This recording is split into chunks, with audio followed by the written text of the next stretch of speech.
কোনো মুক্তিযোদ্ধা কিংবা শহীদ মুক্তিযোদ্ধা পরিবারের কেউ জামাত ইসলামী করতে পারে না। আমার আইডেন্টিটি নিয়ে প্রশ্ন করা হয়েছে, এটা গুরুতর অপরাধ করেছেন উনি। আবার আমার আদর্শ সিলেকশনের ব্যাপারে উনি কথা বলেছেন, এটা বাড়তি অপরাধ করেছেন উনি। মাননীয় সংসদ সদস্য, বয়সে আমার বড়, তিনি মুক্তিযুদ্ধে তার অবদান সবকিছুই বলেছেন, কিন্তু নিজের অবদান বলতে গিয়ে আরেকজনের অবদানের উপরে হাতুড়ি পিটানোর অধিকার কাউকে দেওয়া হয়। তিনি পার্সোনালি আমাকে হার্ট করেছেন। তিনি বলেছেন যে আমি বলে থাকি আমি শহীদ মুক্তিযোদ্ধা পরিবারের সদস্য, তাহলে ইনি এটাকে চ্যালেঞ্জ করছেন। 2 নম্বর, উনি বলেছেন কোনো মুক্তিযোদ্ধা কিংবা শহীদ মুক্তিযোদ্ধা পরিবারের কেউ জামাত ইসলামী করতে পারে না। তাহলে উনাকে জিজ্ঞেস করে করা লাগবে?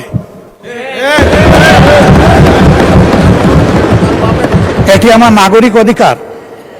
আমি কোন দল করব, কোন আদর্শ আমি অনুসরণ করব, এর উপর হস্তক্ষেপ করার ন্যূনতম কোনো অধিকার রাষ্ট্র কিংবা সংবিধান কাউকে দেয়নি। আমি এটার তীব্র নিন্দা জানাই। আমার আইডেন্টিটি নিয়ে প্রশ্ন করা হয়েছে, এটা গুরুতর অপরাধ করেছেন উনি। আবার আমার আদর্শ সিলেকশনের ব্যাপারে উনি কথা বলেছেন, এটা বাড়তি অপরাধ করেছেন উনি। আমি অনুরোধ করব মাননীয় স্পিকার, তার এই অসংসদীয় অংশটা এখান থেকে যেন এক্সপাঞ্জ করা হয়। শেষে গিয়ে উনি,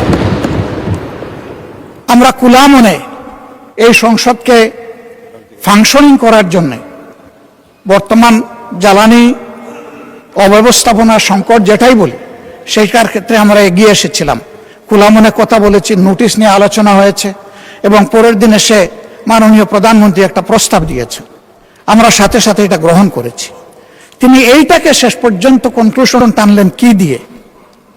হ্যাঁ, যার মগজ যেরকম তার কনক্লুশন হবে সেই।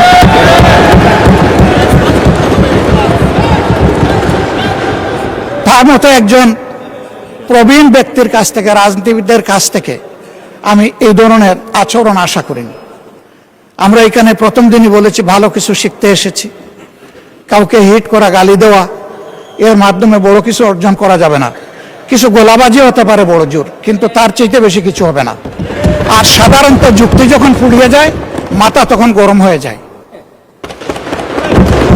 একটা প্রবাদ আছে, রেগে গেলেন তো হেরেই গেলেন। আমরা সবাই মিলে হারতে চাই না, আমরা সবাই মিলে জিততে চাই।